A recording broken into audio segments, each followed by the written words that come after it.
நேர்களே, சென்னையில் வெளுத்து வாங்கிய கனமழைக்கு அரசாங்கம் தான் காரணம் என்றும் இல்லை பொதுமக்கள் தான் காரணம் என்றும் பல்வேறு தரப்பினர் பல்வேறு விமர்சனங்களை வீசிக் கொண்டிருக்கிறார்கள்.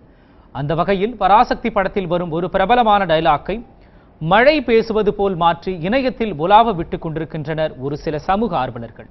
நீங்களும் கேளுங்கள் மழையின் கடும் விமர்சனத்தை. சிங்கார சென்னை விசித்திரம் நிறைந்த பல மழைகளை சந்தித்திருக்கிறது. புதுமையான பல வெள்ளங்களை கண்டிருக்கிறது. ஆகவே நான் புதுமையான மழையும் அல்ல, அடித்து விழுக்கும் நான் சர்வசாதாரண மழையும் அல்ல. இயற்கையோடு இயற்கையாக சராசரியாக வந்து போகின்ற வரப்பிரசாதம் நான். சென்னையிலே கனமழை பொழிந்தேன், வெள்ளத்தை விளைவித்தேன், குற்றம் சாட்டப்பட்டிருக்கிறேன். இப்படியெல்லாம் நீங்கள் எதிர்பார்ப்பீர்கள் நான் இதையெல்லாம் மறுக்கப் போகிறேன் என்று. இல்லை, நிச்சயமாக இல்லை. கனமழை பொழிந்தேன் உங்களை வெள்ளத்தில் மிதக்க விட வேண்டும் என்பதற்காக அல்ல. ஏரிகள் குளங்கள் யூனிவர்சிட்டிகளாகவும் அப்பார்ட்மெண்ட்டுகளாகவும் மாறிவிட்டதே என்பதற்காக வெள்ளத்தில் மிதக்க விட்டேன். நீங்களெல்லாம் படகில் ஒய்யாரமாக பயணம் செய்து செல்ஃபி எடுக்க வேண்டும் என்பதற்காக அல்ல. நான் செல்ல வேண்டிய இடங்களை எல்லாம் நயவஞ்சகர்கள் ஆக்கிரமித்து விட்டார்கள் என்பதற்காக. உனக்கேன் இவ்வளவு அக்கறை? இயற்கையில் யாருக்குமே இல்லாத அக்கறை என்று கேட்பீர்கள். நானே பாதிக்கப்பட்டேன். சுயநலம் என்பீர்கள். என் சுயநலத்தில் பொதுநலமும் கலந்திருக்கிறது. உங்களிடம் இவ்வளவு திட்டு வாங்கிக் கொண்டும் மீண்டும் மீண்டும் பொழிந்து கொண்டிருக்கின்றனே என்னை போல. என்னை குற்றவாளி குற்றவாளி என்கிறீர்களே. இந்த குற்றவாளியின் வாழ்க்கை பாதையில் சற்று தூரம் பின்னோக்கி நடந்து பார்த்தால் நான் ஓடி வந்த சென்னையின் ஏரி குளங்கள் எவ்வளவு என்று கணக்கு பார்க்க முடியும். ஓடி வர பாதைகள் இல்லை என் வழியில். பிளாட்டுகள் நிறைந்திருக்கின்றன.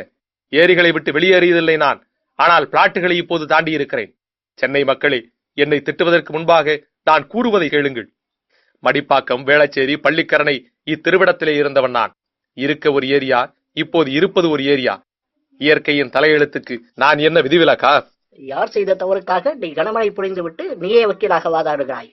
யார் வழக்கிற்கும் இல்லை. இதுவும் என் வழக்குத்தான். என் சுயநலத்தில் கலந்துள்ள பொதுநல வழக்கு.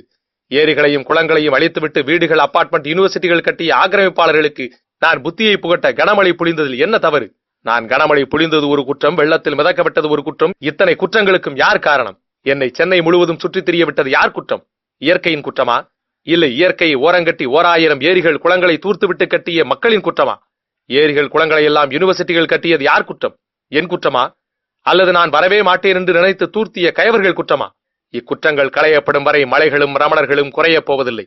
இதுதான் எனது பயணத்தில் எந்த பக்கம் புரட்டி பார்த்தாலும் காணப்படும் பாடம், பகுத்தறிவு, பயனுள்ள இயற்கை தத்துவம்.